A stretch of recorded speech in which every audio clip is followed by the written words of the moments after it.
Yo, check this out. This Mace, newest and youngest member of Bad Boy. I'm young, I'm pretty, I hit hard, I'm in the best shape of my life. Don't nobody want to challenge me right now. And I'm convinced that people need to know how God speaks. God is not a long conversationalist. He says, go, pursue. Also, maybe you'll have a trophy with you, so that would be cool. Yeah, but when Puff Daddy went on war, that's basically go for our war. Okay, that's true. Long before Mace vanished from the spotlight, he was Bad Boy's golden child, a preacher in designer clothes, a rapper with a conscience, and a hitmaker with chart-topping records. A lot of people gonna say I'm crazy, I'm leaving money behind and a lot of things, but it's just, how I feel in my heart. Once God puts something in your heart, God talks to everybody different. But something dark happened between his sudden 1999 retirement and his explosive 2020 diss tracks. I felt like I did more than I got credit for, more than I got paid for. Most fans agree it started with one man, Diddy. In this expose, we break down how Mace clashed with hip-hop's most powerful figure and disappeared soon after. This story runs deeper than anyone expected. Yo, check this out. This Mace, newest and youngest member of Bad Boy. I'm young, I'm pretty, I hit hard, I'm in the best shape of my life. Don't nobody want to challenge me right now. Long before Mace mysteriously vanished from the music industry, he was the crown jewel of Sean Diddy Combs' Bad Boy Records. Born Mason Beather in Harlem, New York, he skyrocketed to fame in the late 1990s, becoming a platinum-selling artist almost overnight with hits like Feel So Good and Lookin' at Me. He wasn't just another rapper, he was clean-cut, commercially polished, and spiritually curious, famously mixing luxury with faith like no one else. But in April 1999, just 2 weeks before the release of his second album, Double Up, Mace shocked fans and the industry by abruptly retiring from rap. He claimed he had received a calling from God. What many didn't realize was that his exit came at the height of tension behind closed doors. Financial disputes, creative disagreements, and growing unease with Bad Boy's inner workings. Puff was the first person I told. What was his reaction? What did Puff say? I mean, he was actually real supportive. I thought he would be the opposite, but he was like, if God told you to do that, you really need to do that. Between 1999 and the early 2000s, Mace disappeared from the public eye, enrolling in Clark Atlanta University and later becoming an ordained minister. But the peace didn't last. By the 2010s and into the 2020s, Mace reemerged older, sharper, and unafraid to speak. He began publicly accusing Diddy of exploiting artists, specifically calling out Bad Boys contracts and labeling them slave deals. In 2020, Mace dropped a bombshell post accusing Diddy of refusing to sell back his publishing rights, despite Mace offering millions. By 2022, diss tracks like Oracle 2, The Liberation of Mason Betha, made it clear. Mace was done being silent. This expose unpacks how a Harlem kid went from trusted protege to outspoken critic of hip-hop's most powerful mogul. From the boardrooms of New York City to Atlanta church pulpits, from platinum records to lawsuits and sermons, Mace's story is far more tangled and darker than anyone expected. By 1999, Mace had reached the pinnacle of success. His debut album, Harlem World, had gone quadruple platinum. He was featured on countless Bad Boy collaborations, and his face was everywhere from billboards to music videos alongside Diddy, the LOX, and Biggie's posthumous releases. But then, in a move that shocked fans and industry insiders alike, Mace walked into Hot 97's studio in New York City and sat down with Funkmaster Flex for a now infamous live interview. On air, he calmly announced his retirement from rap, saying, "I just don't want to represent that kind of life anymore. I'm going to follow God." I felt like I did more than I got credit for, more than I got paid for. The headlines painted it as a spiritual awakening, but that wasn't the full story. Behind that holy exit was a storm brewing between Mace and the man who helped launch his career, Sean Puffy Combs. Even after Mace stepped away from the spotlight, his name and catalog remained firmly locked under Bad Boy's control. The problem wasn't just spiritual, it was financial, legal, and personal. According to Mase, despite no longer recording under the label, Bad Boy retained ownership of his publishing, the rights to the songs he wrote and performed. This meant that while his music continued generating revenue, he wasn't the one collecting most of it. I gave 30% all back to him before the 750. So he got 750 and the 30 back. I never had any of his publishing. In the early 2000s, Mase began trying to regain ownership of his work. At one point, he reportedly offered Diddy $2 million in cash for full control of his publishing catalog. Diddy turned him down. The reason? According to Mase, Diddy told him someone else had made a better offer. That better offer, Mase claimed, was from a white man, a detail Mase emphasized years later as part of a deeper commentary on exploitation and race within the industry. The failed buyback was the final straw. What had started as a disagreement over business terms spiraled into a deeply personal war.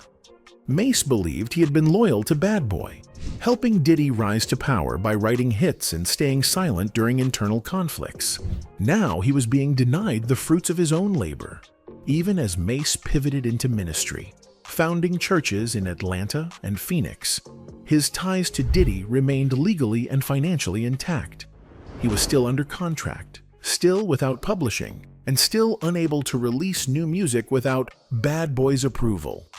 In his own words, "They had me tied up for years. I couldn't drop nothing, couldn't eat off my own name." By the 2010s, Mase had begun quietly reconnecting with the music industry. But now he was wiser and angrier. The more he spoke out, the more he began to paint Diddy not just as a mogul, but as a manipulator, a man who had made millions off the backs of loyal artists while denying them ownership. Their clash wasn't just about royalties, it was about legacy, control, and principle. Diddy, the kingmaker of Bad Boy, had created an empire, but for Mase, it came at the cost of freedom. The preacher-turned-rapper had tried to walk away with grace, but when he couldn't buy back his own voice, he decided to speak louder, and that's when the real war began. First of all, I wouldn't say that this is a hasty decision or the decision that I made was something that just came about out of frustration. I told everyone before I started that I don't plan to be here for long. I plan to, use rap as a stepping stone. After Mase shocked the hip-hop world with his retirement announcement in April 1999, he didn't just step back from rap, he vanished entirely. One moment he was at the top of the game, standing beside Diddy at the VMAs, dropping platinum hits, and smiling in glossy magazine covers. The next, he was completely gone. No guest verses, no red carpet appearances, no surprise cameos. For a man who had just released his sophomore album, Double Up, and was expected to carry Bad Boy into the next millennium, his disappearance was more than unexpected. It was alarming. Shortly after his exit, Mase enrolled at Clark Atlanta University, a historically black institution located in the heart of Georgia's capital. He registered under his birth name, Mason Betha, and tried to blend in with the student body, avoiding media attention. At just 24 years old, the former chart topper was now attending lectures in sweatshirts and jeans, with classmates who had grown up idolizing him. During this time, he immersed himself in theology and biblical studies, eventually becoming an ordained minister and founding SANE, Saving a Nation Endangered Church, with locations first in Atlanta and later expanding to Phoenix, Arizona.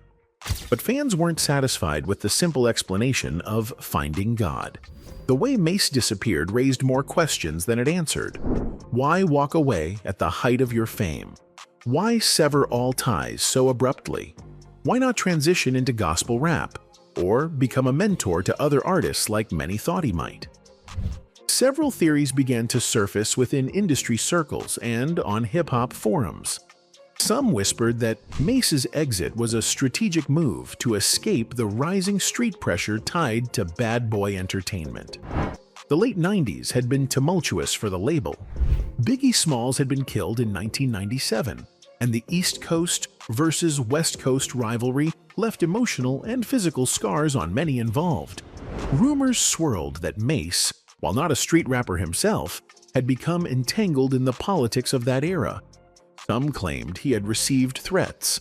Others believed he was being followed. A different narrative circulated among insiders, that Mase's mental and spiritual health had begun to deteriorate under the weight of the spotlight. By his own admission, the flashy lifestyle no longer fulfilled him. "I felt like I was selling a life I didn't live," he would later confess. But more critically, some pointed fingers at the label's internal structure, particularly at Sean "Puffy" Combs. Despite leaving rap, Mase was still bound by legal contracts. His publishing rights remained under Bad Boy. He couldn't record or release music without the label's permission. That kind of creative captivity made it almost impossible to pivot into a new musical identity. In several interviews during the 2010s, Mase hinted that his exit was less about a holy calling and more about an escape. It wasn't just about God, it was about getting out, he said, alluding to what he called industry slavery. You mentioned Mase, and recently you said that you were giving the artists back their publishing. Yeah. What made you decide to do that? It was the right thing to do. Yeah. You know what I'm saying? It was the right thing to do, and it's the frequency that I'm in. It's the love frequency. The hip-hop world took notice. While Diddy publicly wished Mase well at the time, behind the scenes, Bad Boy moved forward with new stars like Black Rob, Shine, and later, the group B5 and Cassie. The machinery kept running, but Mase's absence lingered like a ghost over the label's reputation. He had been one of its brightest stars, and yet his name became taboo within the Bad Boy family for years. Meanwhile, whispers of lawsuits and contract disputes circulated in private legal corners. Industry insiders like the LOX had also voiced frustration with Bad Boy's business practices, even going on Hot 97 in 2005 to publicly demand their publishing back. Mase was never as vocal at the time, but his silence spoke volumes. Throughout the early 2000s, Mase rarely appeared in public. He avoided interviews and ignored industry events. Rumors would occasionally pop up. One week, he was spotted in Atlanta preaching. The next week, someone claimed he was working on new music, but nothing concrete surfaced. It was as if the industry had swallowed him whole, leaving only speculation behind. And so, Mase's disappearance wasn't just physical. It was strategic, layered, and emotional. It marked the beginning of a quiet but growing war between him and the system that made him. Fans didn't know it at the time, but the Mase who had once danced beside Diddy in matching shiny suits wasn't coming back. He was reinventing himself not just as a pastor, but as a man plotting his return, one legal battle and sermon at a time. When Mase made his official return to music in 2004 with the Welcome Back album, many assumed the Bad Boy Golden Child had found peace. The project featured clean lyrics, a pastor's tone, and tracks that avoided the grittier street narratives dominating the early 2000s. Sporting a softened image and referring to himself as a changed man, Mase tried to walk a tightrope, balancing his faith with his musical legacy. I did one album with Mase. One album. How much money do you think I owe this guy? One album? And then he became a fake pastor and went and conned people. But behind the polished image, the tension between him and Sean "Diddy" Combs still simmered. That tension would soon boil over into one of the most public artist versus label feuds in recent hip-hop history. Although Mase had re-entered the industry, it didn't take long for old wounds to resurface. By the late 2010s, the music industry had changed. Conversations about artists owning their masters and publishing rights were front and center, led by major names like Kanye West, Taylor Swift, and even Diddy himself. In January 2020, Diddy gave a high-profile speech at Clive Davis's pre-Grammy Gala in Los Angeles, calling for more black ownership in music and urging executives to empower artists. The crowd applauded, but Mase, watching from the sidelines, had heard enough. The very next day, Mase took to the internet with a scathing public post aimed directly at Diddy. He accused him of hypocrisy and exploitation, saying, "I heard your Grammy speech about how you are now for the artist and about how the artist must take back control. So I offered you $2 million in cash just a few days ago to sell me back my publishing. You bought it for about $20,000, and I offered you $2 million in cash." This is not black excellence at all. The post sent shockwaves through the industry. This wasn't an interview taken out of context. It wasn't a cryptic lyric.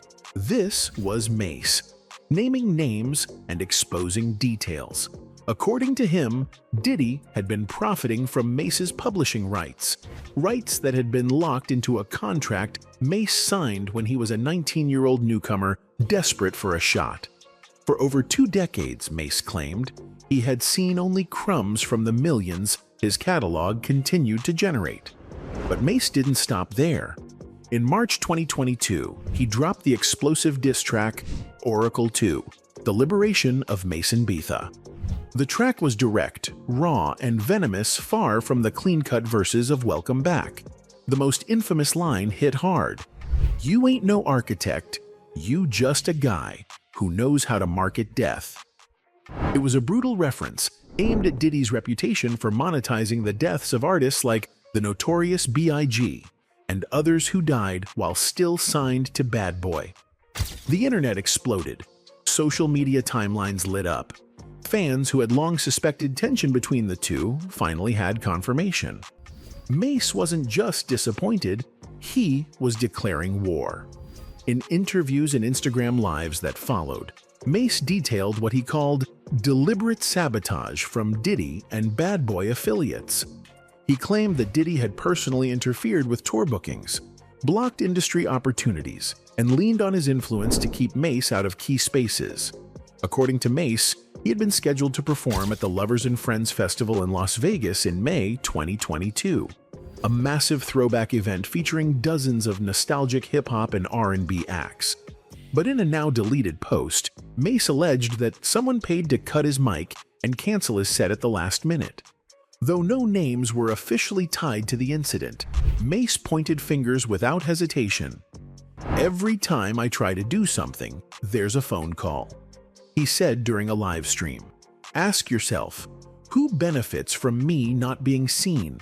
Who still controls the narrative?" The public feud reignited larger conversations about exploitation in the music industry, particularly regarding young black artists signing away rights early in their careers. Mase, now in his mid-40s, became a voice for artists seeking justice and ownership, using his own experience as the battleground. He wasn't just fighting for his catalog, he was fighting to reshape how fans understood his legacy. Meanwhile, Diddy remained mostly silent. Though he never responded directly to Oracle 2 or Mase's posts, he did make subtle jabs in interviews about people being ungrateful and rewriting history. Behind the scenes, Diddy continued to receive Lifetime Achievement honors, launch media ventures like Revolt TV, and expand his empire. But Mase's diss track became a thorn, an artifact that refused to disappear. The publishing battle between the two stretched well into 2023, with Mase reportedly still locked out of full ownership. And while the legal complexities of his original contract made the situation murky, the court of public opinion began to shift. Many younger fans, unaware of the original Bad Boy drama, started seeing Mase less as a retiree and more as a veteran seeking justice. With Oracle 2, Mase wasn't just lashing out, he was reclaiming his voice, one bar at a time. And though he didn't have the media machine Diddy had, he had something even more powerful: receipts, experience, and a generation of artists now echoing his fight. While Mase's issues with Diddy grabbed headlines, his feud with Cameron was far more personal. The two Harlem rappers had history, dating back to their teenage years at Manhattan Center High School in East Harlem during the early 90s. Back then, they were close friends. Mase even helped Cam secure his first deal with entertainment, an Epic Records imprint run by Lance Un Rivera. Their 1998 track, Horse and Carriage, looked like Harlem Unity until it wasn't. According to Cameron, Mase demanded $50,000 to appear in the song's video. Cam felt betrayed, calling it a selfish move from someone he considered family. Mase claimed he missed the shoot due to personal obligations, not money. That one incident opened a rift that lasted decades. Cam diss Mase, Cam diss Mase.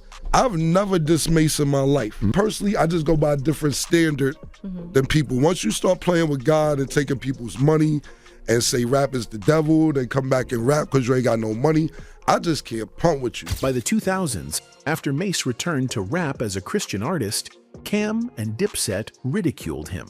They labeled him a fraud pastor, questioning his spiritual sincerity while he still pursued fame and rap battles. In 2017, Mase broke years of silence by dropping The Oracle, a diss track aimed squarely at Cameron. He accused Cam of disloyalty and exploitation, rapping, "I'm the one that let your whole career go free." Cameron fired back with Dinner Time, but many felt Mase had delivered the more cutting response. Years later, in 2022, a new feud emerged. Rising Brooklyn drill rapper Fivio Foreign claimed Mase signed him for just $5,000, describing the deal as confusing and predatory. Online backlash was swift. Fans accused Mase of repeating the same exploitative tactics he once blamed Diddy for. Mase defended himself in an interview with $1 million worth of game, insisting he gave Fivio a chance when no one else would. He said the $5,000 was merely in advance and argued he helped broker bigger opportunities for Fivio down the line. The incident revealed the complicated evolution of Mase, from protege to mentor, from victim to alleged gatekeeper. Whether beefing with childhood friends or being called out by a new generation, Mase remained a polarizing figure. Fans began connecting dots. Mase's sudden retreat, Diddy's control over publishing, the consistent interference, the Oracle to diss, and Mase's allegations of industry toxicity. Some conspiracy theories suggest Mase's disappearance was orchestrated to protect the Bad Boy brand. Others believe Puffy blackballed him in the industry. Mase once said, "They don't need to kill you to kill your voice." In May 2025, as Homeland Security raided Diddy's properties and lawsuits piled up, Mase cryptically posted about reparations. On It Is What It Is, he teased fan votes on whether he'd show up in court. Still, no formal reconciliation has happened. Cameron once claimed Mase got his publishing back in 2023, but neither side confirmed it. Mase co-hosts It Is What It Is with Cameron. He's active online, vocal about industry injustice, and critical of his former mentor. His spiritual persona still lingers, but so does his rap venom. The feud with Diddy isn't just about music. It's about control, betrayal, and survival in an industry that chews up its stars. Did you make the right decision leaving rap? I did. Everything now that we see playing out was all the things I escaped. And for Mase, his disappearance wasn't just a break dot. It was an escape, one that still echoes through hip-hop today.